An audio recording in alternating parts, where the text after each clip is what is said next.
Provinsi Sulawesi Selatan berhasil lepas dari status zona merah atau kawasan rawan saat pelaksanaan pemilu. Dan penjabat Gubernur Sulawesi Selatan Bakhtiar Baharudin bahkan mengklaim Pesta Demokrasi 2024 di Sulawesi Selatan tercatat teraman kedua di Indonesia. Kondisi ini tentu berdampak pada sektor ekonomi yang terus bergeliat. Apa saja usaha yang dilakukan oleh pemerintah setempat untuk bisa mewujudkan pemilu yang aman dan damai? Lalu seperti apa geliat ekonomi di Sulawesi Selatan? Sudah hadir di studio CNN Indonesia, penjabat Gubernur Sulawesi Selatan Bakhtiar Baharudin.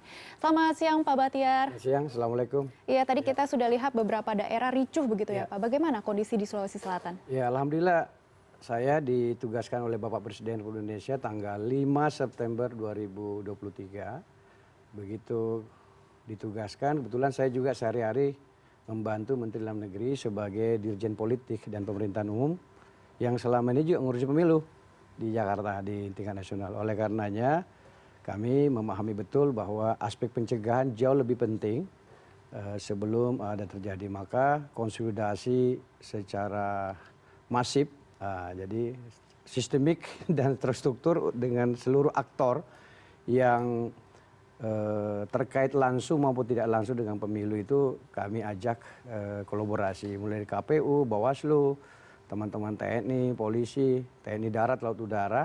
Bahkan kami membuat sebuah inovasi yang kemudian diangkat menjadi kebijakan nasional dan itu mendapat apresiasi penyelenggara pemilu. Sejak bulan November 2023 kami membentuk semacam Satgas Kesehatan, melibatkan relawan-relawan kesehatan, perguruan tinggi, teman-teman petugas medis sampai level desa kelurahan, sehingga 26.000 TPS itu kami lingkarin dengan petugas kesehatan yang siaga 1 menjelang hari H dan pasca hari H. Jadi relatif begitu juga soal pendekatan kami lakukan dengan kerjasama dengan Kanwil Agama, dengan jajaran tokoh-tokoh majelis-majelis agama kami ajak bicara.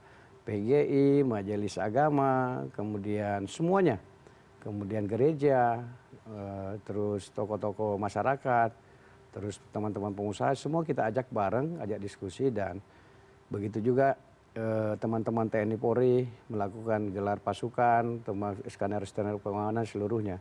Bahkan kami mengumpulkan seluruh kepala desa seluruh Selatan, mengumpulkan camat seluruh Selatan, lurah seluruh Selatan dan Porkompimcam. Jadi dan Ramil, Kapolsek seluruhnya kami kumpulkan jauh-jauh sebelum hari ya, bulan 11 sudah kita lakukan semua itu. Dan kami buat inovasi-inovasi yang bergerak bersama mulai dari level provinsi sampai level desa kelurahan. Jadi saya kira gerakan kami benar-benar TSM untuk mencegah terstruktur sistemik masih dalam konteks menciptakan iklim yang kondusif gitu. Baik, inovasi ini menggerakkan semua pihak dan juga mencegah semuanya aman, berjalan dengan lancar dan tentunya sehat begitu ya Pak Bakhtiar. Nah, katanya ada juga pesta rakyat untuk mensyukuri Sulawesi Selatan sebagai lokasi teraman kedua dalam penyelenggaraan pemilu di Indonesia. Seperti apa ini Pak ceritanya? Jadi sebenarnya ini konteksnya satu, sebelum pemilunya itu kami adakan zikir, bahkan itu zikir serentak seluruh kabupaten kota. Itu tanggal 12 Februari kita buat zikir sama-sama serentak seluruh kabupaten kota dan itu zikir akbar mendoa. Nah, setelah selesai tentu kita hendak membuat relaksasi sosial, bagaimana pemilu kan sudah selesai tanggal 14 Februari, bagaimana merekatkan kembali masyarakat. Nah, panggung rakyat itu adalah hanya salah satu dari sekian banyak instrumen kami untuk merekatkan kembali masyarakat, perbedaan pilihan pada saat tanggal 14 ya sudah selesai. Sekarang kita kembali harus merajut kembali kebersamaan karena di depan kita pekerjaan banyak sekali harus selesaikan dan yang terpenting adalah melanjutkan pembangunan, melanjutkan kehidupan masyarakat.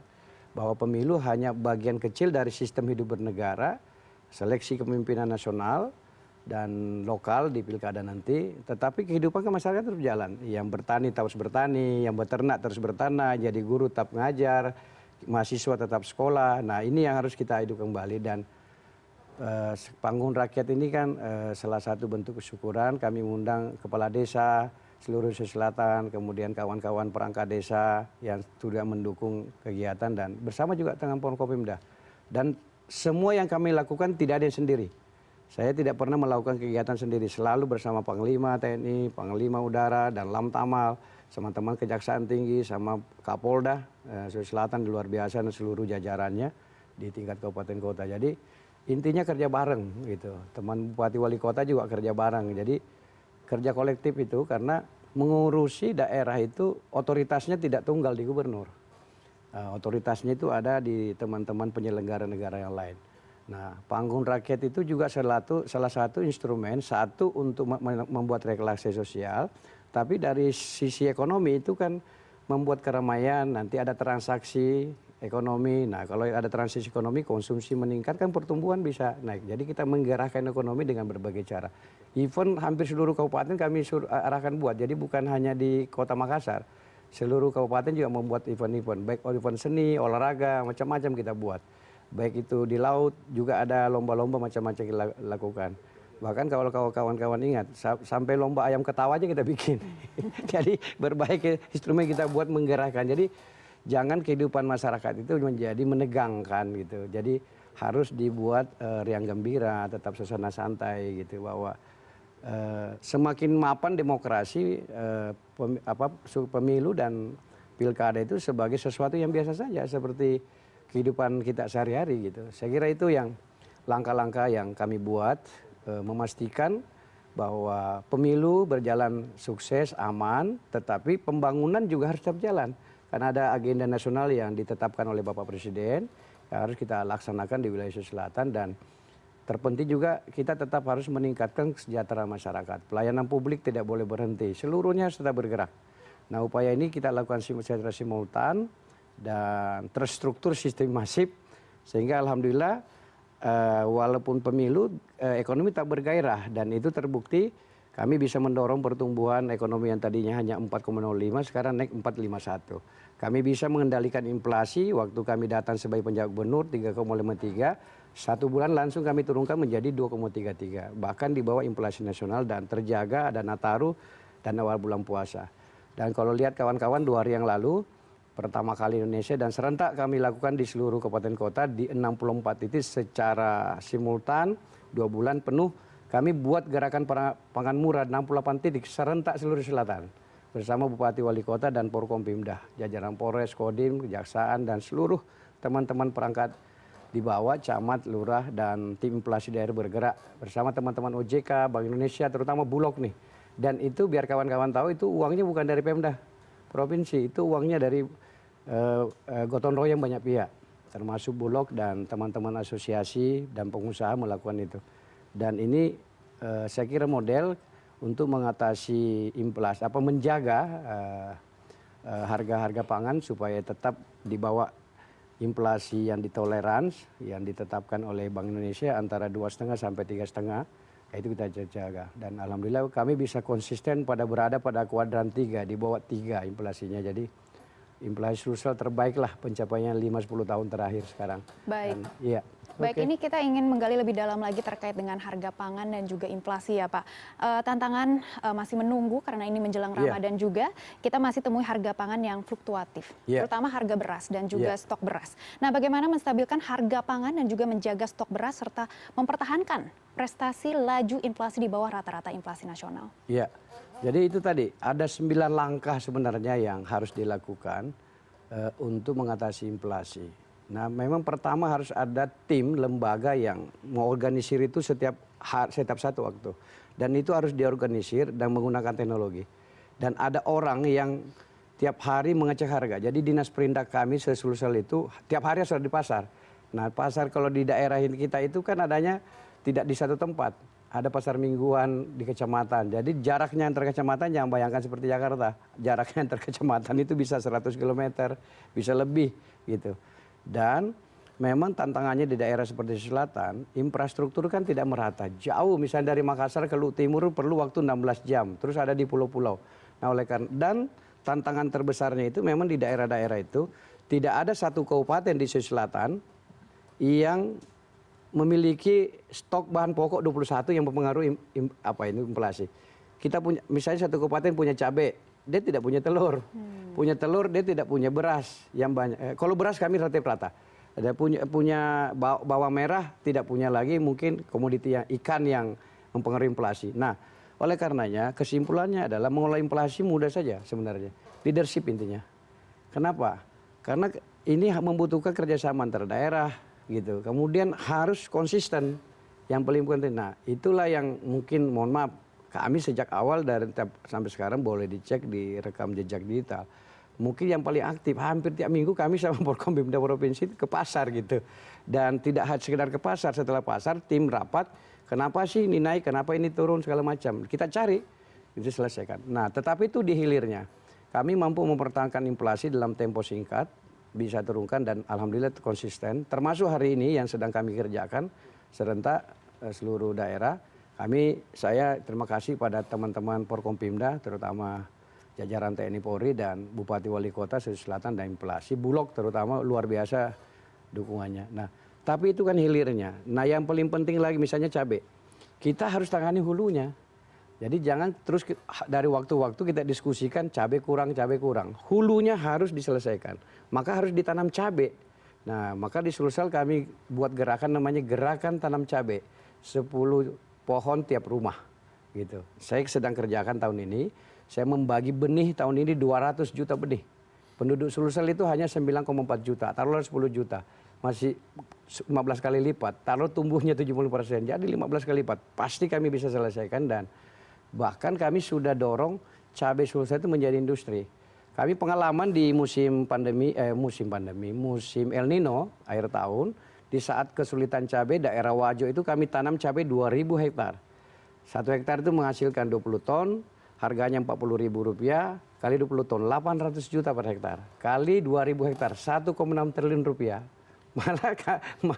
Malah kami memanfaatkan waktu musim El Nino itu, kami pompa air dari Danau Tempe, justru kita jadikan komoditi masyarakat. Ini sedang saya kerjakan menuju 10.000 hektar.